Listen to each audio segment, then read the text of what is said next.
آج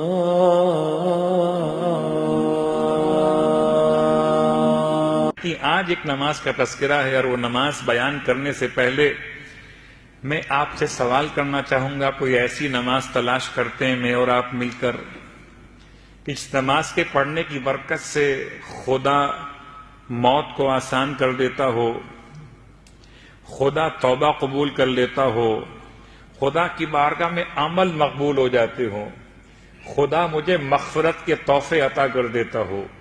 جس نماز کی برکت سے خدا میرے اور میرے اہل و عیال کو مبارکباد پیش کرتا ہو، وہ کون سا ایسا عمل یا ایسی نماز ہو سکتی ہے کہ جس کی برکت سے خدا روز قیامت میرے دشمن کو بھی مجھ سے راضی کر دے؟ وہ کون سی ایسی نماز اور دعا ممکن ہو سکتی ہے جس کی برکت سے خدا میرے لیے دنیا اور آخرت کی روزی میں کشادگی پیدا کر دنیا اور آخرت کی روزی میں کشادگی پیدا کر دے؟ وہ کون سی نماز یا دعا ہو سکتی ہے جس کی برکت سے خدا میرے والدین کو بھی بخش دے اور ذریت کو بھی بخش دے؟ وہ کون سی ایسی دعا ہو سکتی ہے کہ خدا میرے لیے آسانیاں پیدا کر دے، کوئی مشکل نہ ہو؟ وہ کون سی دعا ہو سکتی ہے جو میری موت کو آسان کر دے، روح نکلے مگر سختی قبض روح نہ ہو، یا سختی حالت نزا نہ ہو؟ وہ کون سی ایسی دعا یا نماز ہو سکتی ہے جس کی برکت سے فرشتہ موت کے ساتھ خود جبرائیل میرے سرہانے آ جائیں؟ تو کوئی ایسی دعا یا نماز ہے یا نہیں ہے؟ یا صرف میں نے خواب و خیال کی باتیں آپ تک پہنچائی ہیں؟ یہ صرف تمنائیں نہیں ہیں، یہ آرزویں نہیں ہیں، بلکہ یہ انعامات ہیں سرکار ختم یہ مرتبہ صلی اللہ علیہ وآلہ وسلم.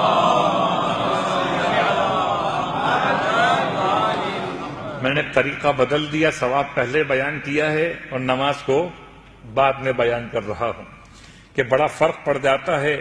جیسے مارکیٹنگ ہوتی ہے، دوا بعد میں دکھاتے ہیں، دوا کے فائدے پہلے بتاتے ہیں. لوگ مجھ سے پوچھتے ہیں مولانا اس کے پڑھنے کا ثواب کیا؟ ثواب پہلے سن لیجئے، نماز بعد میں سنیے.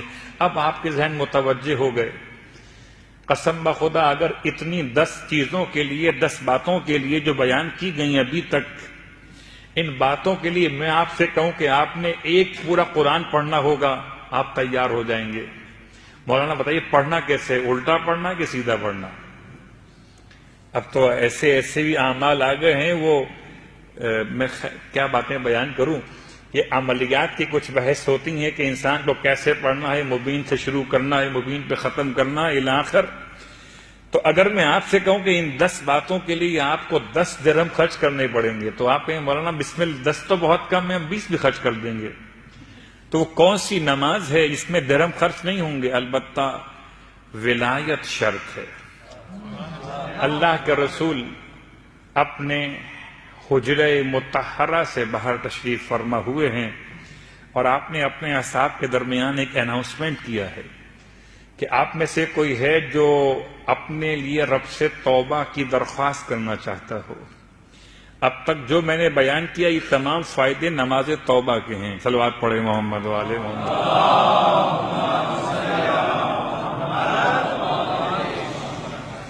بہت ڈیپ میں جانے کے لیے تو پھر الگ الگ بحث کرنی پڑتی ہے. نماز عف، تو یہ عف کیا ہے؟ معافی.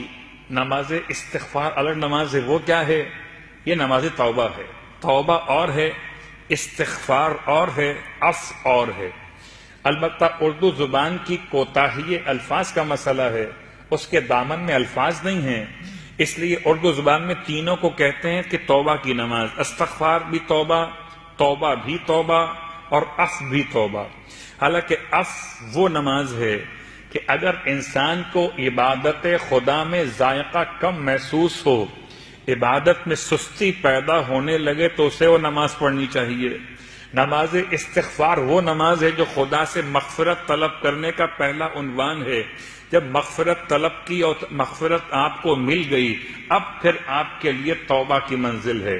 پہلے مغفرت ہے اور بعد میں توبہ ہے. مغفرت دور سے بھی ہو سکتی ہے، توبہ مگر خدا سے قریب آ کر ہی ملتی ہے. اسی لیے آپ ترتیب دیکھتے ہیں، استغفر اللہ ربی من کل ذنب واتوب الیہ. اتوب الیہ بعد میں ہے، استغفر اللہ ربی پہلے ہے، استغفار پہلے ہے، توبہ بعد میں ہے۔ استغفار میں ندامت ہے، استغفار میں آئندہ نہ کرنے کا ارادہ ہے، استغفار میں انسان کے لیے جو کر دیا اس پہ شرمندگی، اور پھر استغفار کے بعد پھر وہ توبہ کی کیفیت۔ توبہ کی 3 قسمیں ہیں، ایک توبہ اوپر سے نیچے آتی ہے، ایک توبہ نیچے سے اوپر جاتی ہے، اور ایک توبہ پھر اوپر سے نیچے آتی ہے۔ خدا توفیق توبہ عطا کرتا ہے، یہ پہلا نزول ہے۔ پھر انسان توبہ کرتا ہے، یہ دوسرا صعود ہے۔ پھر خدا توبہ قبول کرتا ہے، یہ پھر تیسرا نزول۔ صلوات پڑھیں محمد علیہ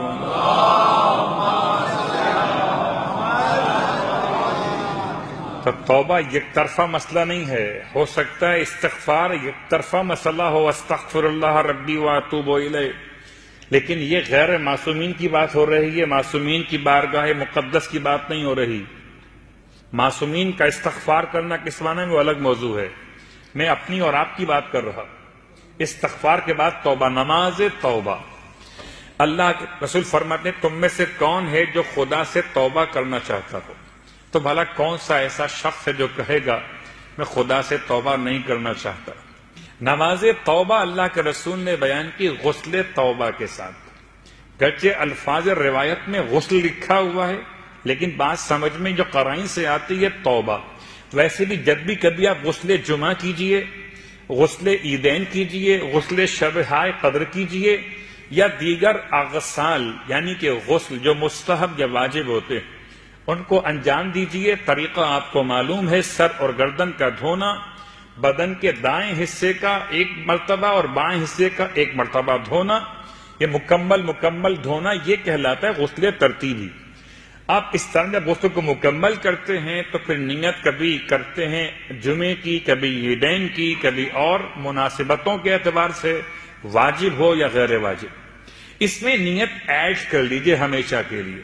جب بھی کوئی غسل کریں، غسل مستحب ہو یا غسل واجب ہو، اس میں نیت ایڈ کر لیجئے اپنے اس آج کی مجلس کے بعد سے، اگر نہیں کی اب تک، کہ میں غسل توبہ، غسل جمعہ، غسل توبہ، غسل جنابت، غسل توبہ، غسل شب قدر، غسل توبہ، غسل منت و نظر، غسل توبہ، غسل احرام مثلا الاخر قربتاً الی اللہ۔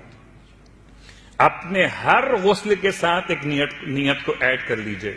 فقہی اعتبار سے کوئی اس میں مسئلہ نہیں ہے، آپ ایسا کرنے پر قادر ہیں، یعنی شرعاً آپ کو اس کی اجازت ہے کہ آپ واجب یا مستحب غسل کے ساتھ ایک نیت کو اور ایڈ کر سکتے ہیں۔ تو سرکار ختم یہ مرتبہ صلی اللہ علیہ وآلہ وسلم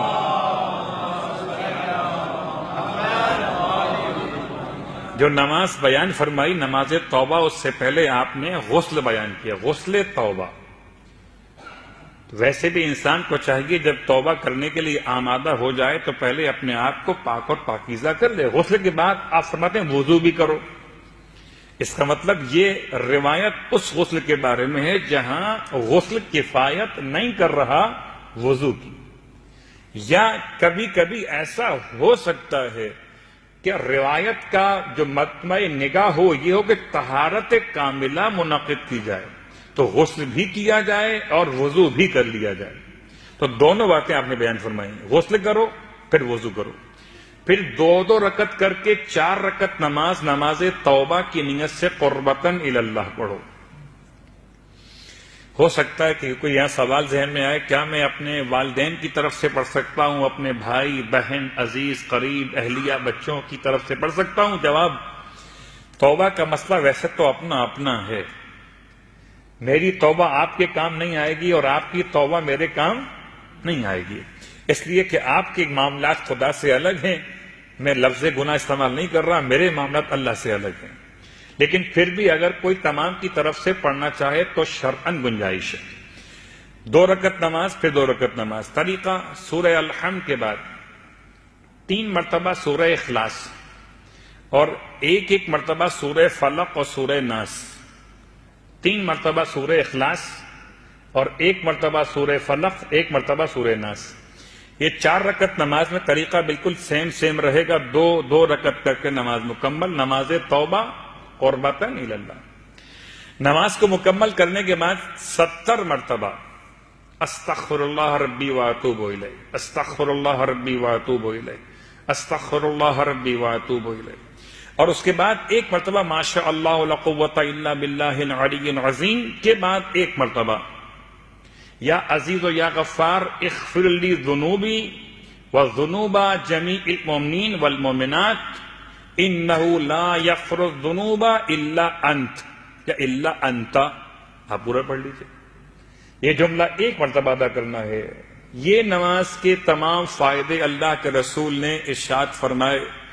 ذی قعدہ کا اتوار کا دن تھا جب اللہ کے رسول نے نماز کو بیان کیا تو اصحاب نے پوچھا یا رسول اللہ کیا ذی قعدہ کے اتوار کے علاوہ بھی اس نماز کو پڑھ سکتے ہیں؟ آپ نے فرمایا جب بھی پڑھنا چاہو ثواب اتنا ہی ملے گا، چاہے مہینہ کوئی بھی ہو اور دن کوئی بھی.